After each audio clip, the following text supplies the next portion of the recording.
Our next speaker is Scott Sandell from New Enterprise Associates, a firm that was founded 40 years ago. And we're very pleased to be joined by Scott, who's been with the firm for more than 25 years.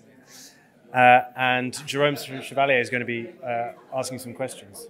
All right. So, Scott, thank you very much for being here with us. And today, it's a great it's a chance for all of us to have one of the best investors in software ever to tell us how it works.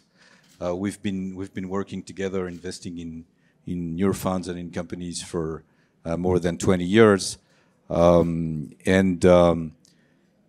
will be very interesting for us today to cover, I think, two different types of subjects. The first ones being what you can tell us on the extraordinary history of NEA, the fund that you've been working with for 25 years and that you've been now running for the last 7 years. I think it's very interesting for us to understand how you have built such a firm with the two founders, Chuck and Dick. I would like to add a personal note on NEA, which we've been working with for more than 20 years. It's a very special firm in the US venture capital. It's probably the firm with the widest scope in terms of verticals that you invest into, in terms of geographies that you invest into, and in terms of maturities of deals you get in. So that's a very interesting first point. I think also that you've had a lot of firsts in your history.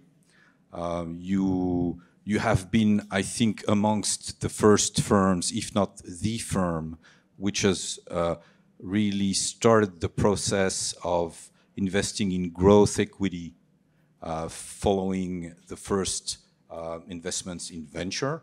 And then this became very, very classic, but you were amongst the first ones to do that.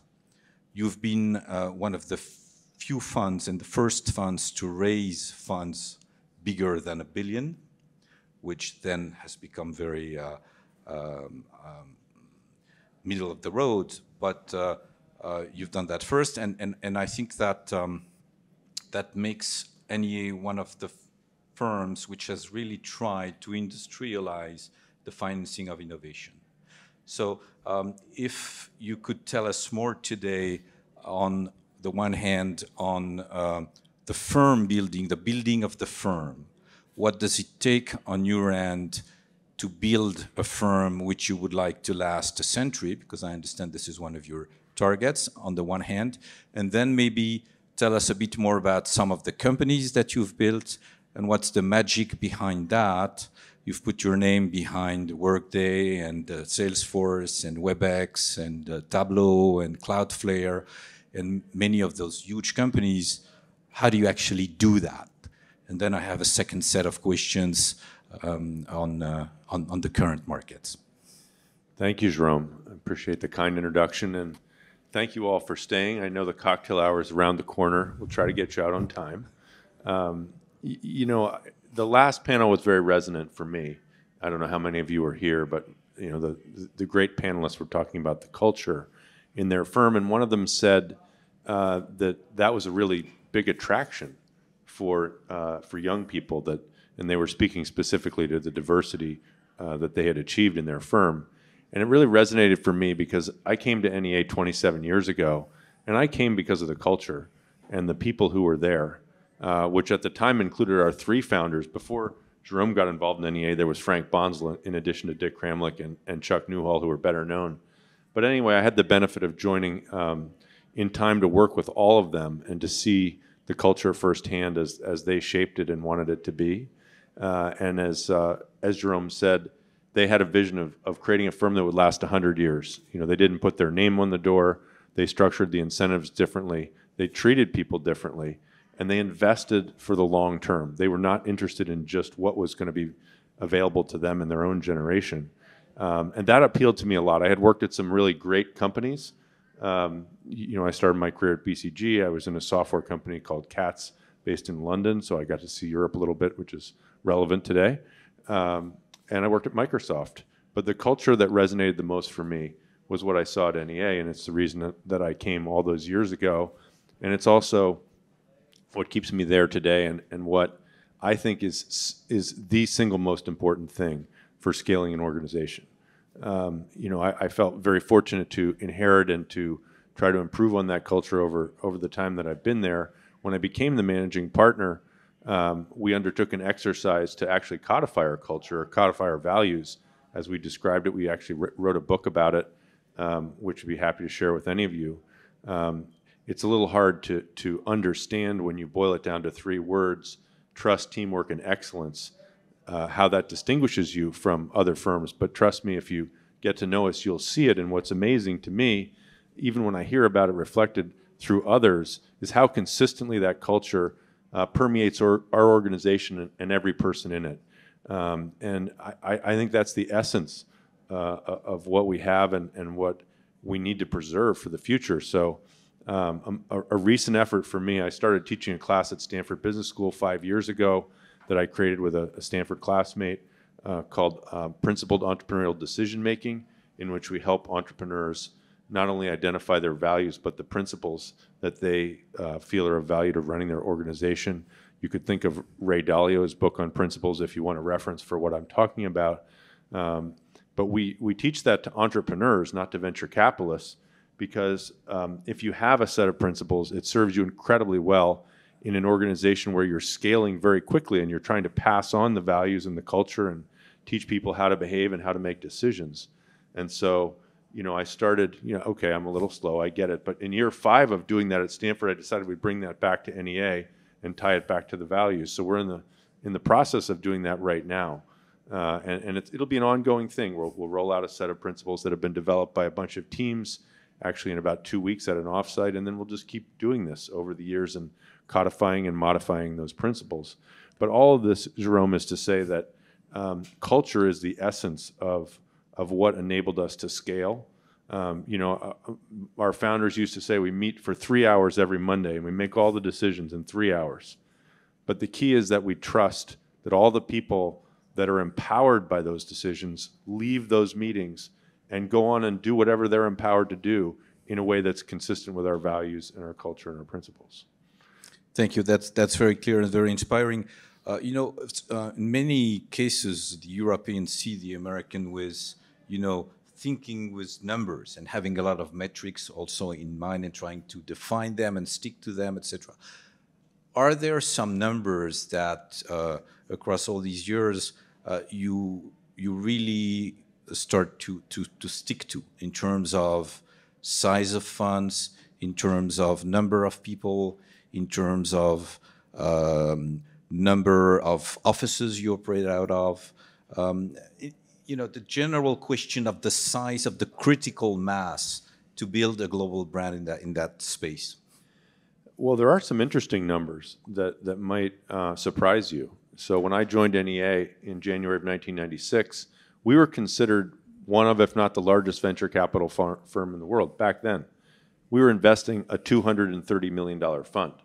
That was a huge fund in 1996. Interestingly, there were 12 general partners at the time. We have, I think, 11 now. Since that time, even 4 years later, when I became a general partner in my first fund, which was NEA 10, raised in October of 2000, we had scaled to $2.3 billion fund size. So already you see, fund size can grow much faster than the number of partners. The whole organization has grown by about a third. And, we have 130 employees today, just to give you a reference point, and we manage about $24 billion. So, an order of magnitude increase in size and a 30 to 50% increase in headcount. What does that imply? It implies that obviously you're investing much more capital in each of those companies. So we invest, what are my reference point numbers? We invest about 100 companies per fund. And we watch that really carefully because we can't manage more than 100 companies per fund with the size of our team, and we don't want to grow our team rapidly. We want to grow our team slowly. So that's a very important metric. How is that possible? Well, you referenced the fact that we were one of the first growth investors in venture capital. In fact, I credit my predecessor for that, Peter Barris, who you remember well. Yeah. Peter and the founders, frankly, decided, as I said, to go from a $230 million fund in 1996 to a $2.3 billion fund in 2000. That was the biggest fund ever raised at the time. And I became a general partner, and I sort of inherited that. And I thought, well, why would we want to be so big? But they had the foresight to see that holding periods would be extended through the next decade, that as companies stayed private longer, they would need more capital, and that would actually be a great opportunity for us to provide that capital to these entrepreneurs instead of always giving away our best deals to somebody else who specialized in later stage investing. So, big credit to my founders. But what happened was, about the time that I got into a leadership position, we'd been big for a decade, and everybody was questioning whether big was a good idea. Mm-hmm. I'm sure you remember that. Yeah. The idea was that all these small funds would do better than the big funds. I think that's more or less been debunked since then. But credit to my founders for figuring that out. Yeah, there was the question of the size of the funds and how many funds, which is another angle. And you were both investing beat funds out of 2 offices and only 1 fund at the time. It has changed a bit since then, but well, every time we go out to raise a new fund or a new set of funds, we debate this question of whether we should have 1 single fund, which we did until NEA 15. Then we had 1 small opportunity fund that worked. That was kind of a trial balloon. So then we've done that full scale in the current cycle with a core fund and a growth fund. But I think the key difference for us is that, and the reason we resisted going there before, was we wanted it to be managed by 1 team. We figured if we could manage it as 1 team, then the entrepreneurs would get the benefit of us doing, basically 2 people in a garage to an IPO. Yeah, that was very convincing. And we haven't talked or discussed many company stories yet, but I'm sure that you have a few that you'd like to go through. And maybe we can use some examples that exemplify the fact that in some cases it's during the more difficult periods that you do the best investments. So why don't you just tell us 1 or 2 of those stories, and then we can go to the question of that everybody's asking today in that industry, which is the valuations and the financing and where are we actually going. Well, Jérôme, you might detect that I'm kind of excited, right? Well, I'm excited for a reason. The reason I'm excited is that we're in the middle, as you've all been hearing for many years, of this incredible innovation boom globally. But we also, it's currently being overshadowed by the cyclicality of our business. And so this is just a fantastic opportunity from my viewpoint, because when things go well for as long as they did in the last decade, you get all sorts of people coming into the business. And as we all know, there are a scarce number of these great companies to invest in. So if you have a lot of capital pouring in, then valuations go up, returns go down. So now we're seeing, a lot of the people who came in sort of late in the day are all leaving, and that's just a great opportunity for us. We did a study a few months ago, and we realized, not entirely to our surprise, but it was still impressive to me. We looked at our top 25 returns historically, and we've invested in 1,000 companies. So this is a very select group of companies. And they were invested in 4 of our 44 years of history.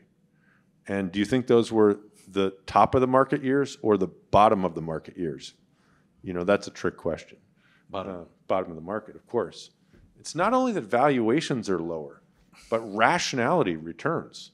And by the way, the entrepreneurs have to really be brave and know what they're doing to go out and start a company when it's hard to raise money, hard to get customers in a difficult economy, all those things. You get a different DNA at the foundation of those companies, and that persists. You mentioned one of these companies earlier, Tableau. We were so fortunate to essentially be the only significant shareholder of that company because we funded it early in its life as Series A, and They only used $1.8 million of capital to build that multi-billion-dollar revenue business. It's the fastest growing software company in history for many years after it hit the $10 million revenue mark. But between 0 and 10 million, it actually grew pretty slowly. And that's because those guys were so careful with money. $1.8 million to build a multi-billion-dollar software franchise. I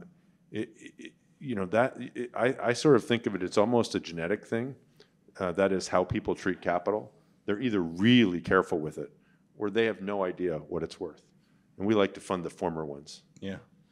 But Tableau, I don't remember it as being in one of the downturn.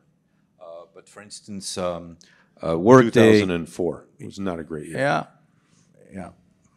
But no, not the best year. Founded in 2002, I think. Yeah, okay, so that's one.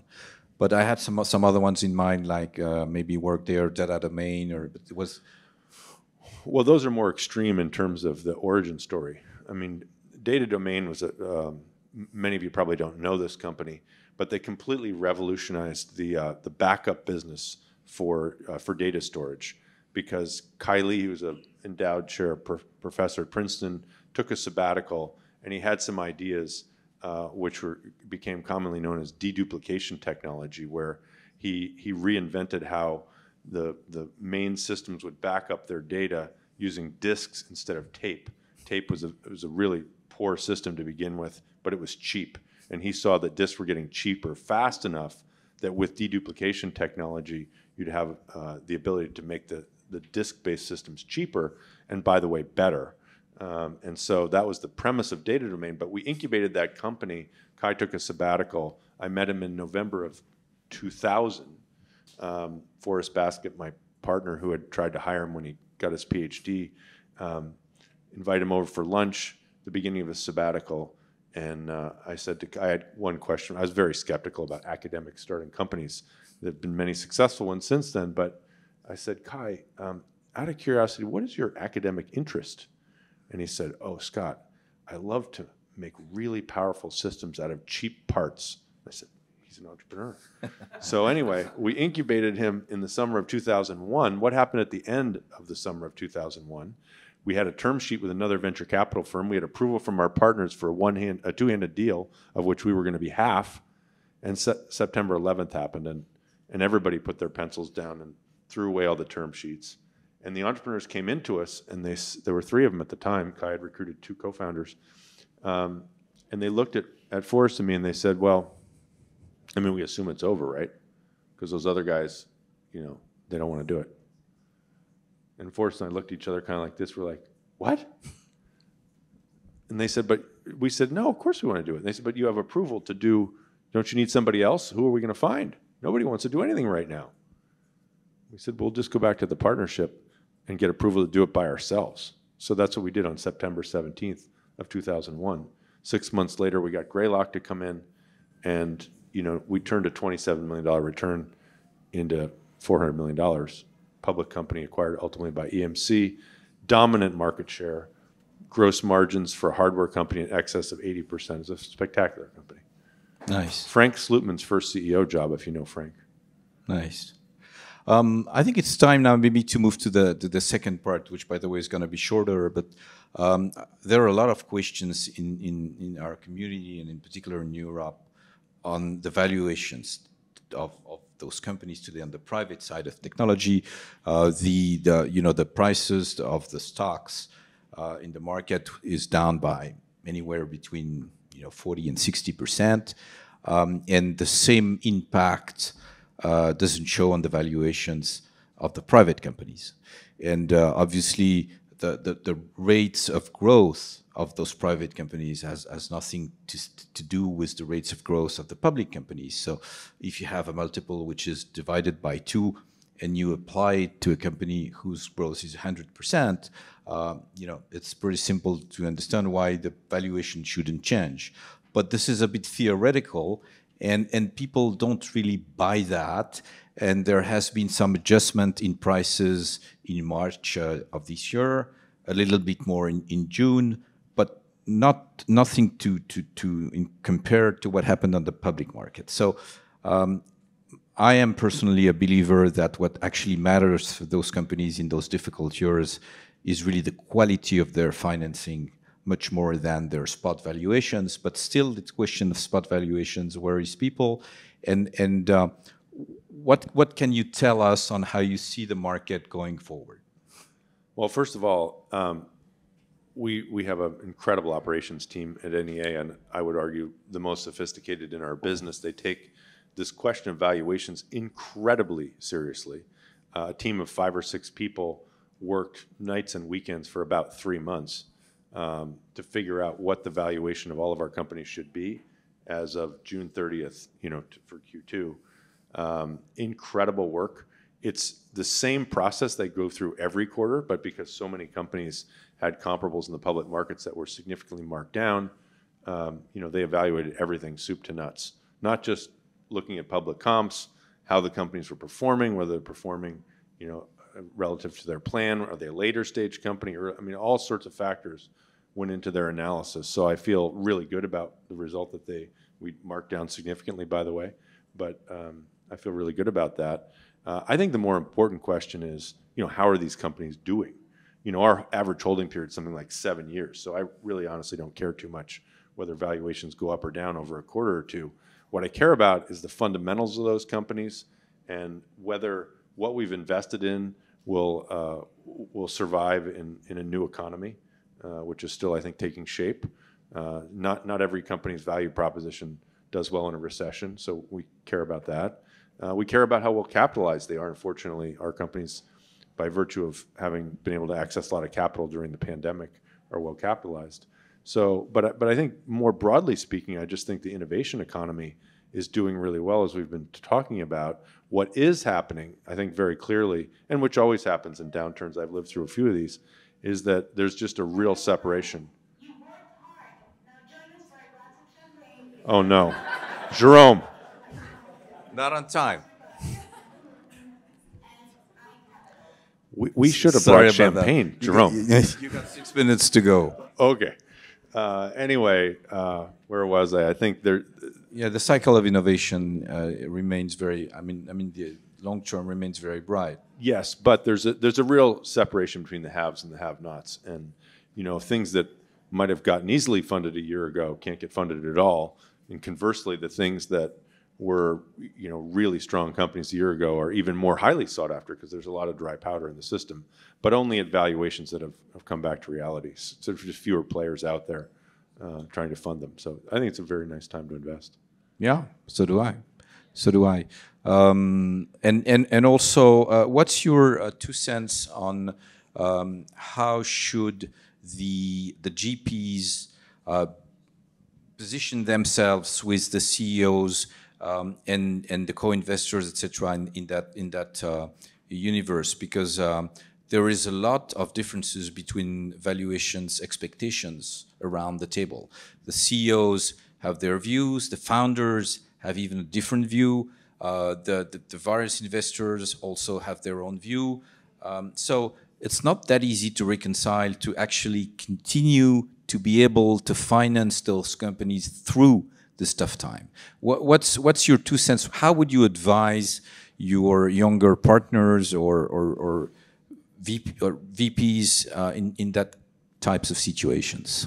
Well, I think there's 2 things. One is that we advise the younger partners the same way we advise the companies, which is to prepare for the worst and hope for the best. And that means taking all the plans that you've had to deploy the precious capital that we and others have given you and reevaluate that in light of the new circumstances. We like to take them through a scenario planning analysis, and sometimes this takes a couple of iterations before it really sinks in, particularly for entrepreneurs that have only seen good times, and there are a lot of those today.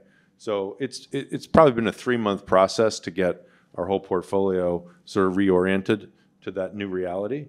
And then there's the question that you asked about, how do you work with the co-investors, because there can be differences of incentive around the table, and we try to be constructive with everyone that we work with, and usually that's the best approach. Yeah.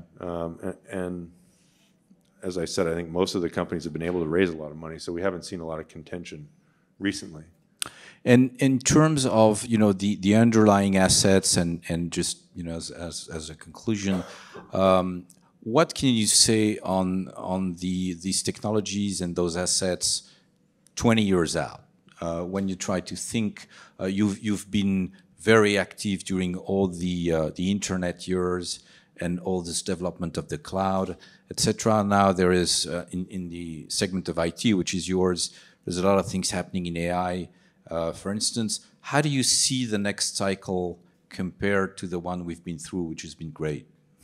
Well, I know we're running out of time. To me, it's simple. We sort of realized a few years ago that the physics of innovation have changed, which means if you think about all the building blocks of innovation, they're fundamentally different than they were 20 years ago. A software developer is 5 times more productive today than they were 20 years ago. This is not because they're smarter. It's because they can go to GitHub and borrow any open source library that they want. The job of a software developer is more about architecting something and pulling together and then adding on top of it. The same can be said of the go-to-market economics or the starting a company economics. With the cloud is so much cheaper than when people actually had to buy servers in order to sell something. The internet has enabled the power of free. I mean, free is the best business model ever invented, in my opinion. If you have something of real value, you offer it for free over the internet, and it costs you very little to deliver because it's a software product. People get to try it before they buy it or try it before they use it or pay you for it. You can build, Cloudflare is a great example of this. You build incredible businesses, which no one can compete with. Why? How do you compete with free? One word on Europe. I remember talking to Chuck maybe 12 or 15 years ago and telling him, there was this page on your website, the West Coast, East Coast, Israel. At some point there was China, and still not really, I would say, a real European page. And I couldn't get an answer to this question for a long time, but I know that now you're actually building one. And how do you see our market? How do you see our technologies? What's your 2 cents on Europe? Well, I mentioned my second job out of college was a software company. I was a 6th employee and the first salesman, and I started the subsidiary in Europe for this company, Cat Software, ultimately went public on NASDAQ. So I got a pretty close look at Europe a long time ago. And as a result of that, I've been sort of keeping an eye on Europe and coming here frequently. And we have been making investments for a long time in Europe. But I think Europe is absolutely coming of age. And that's why we become more and more active. We have plans that have not yet been announced, but we'll expect to see more of NEA around here. Very good.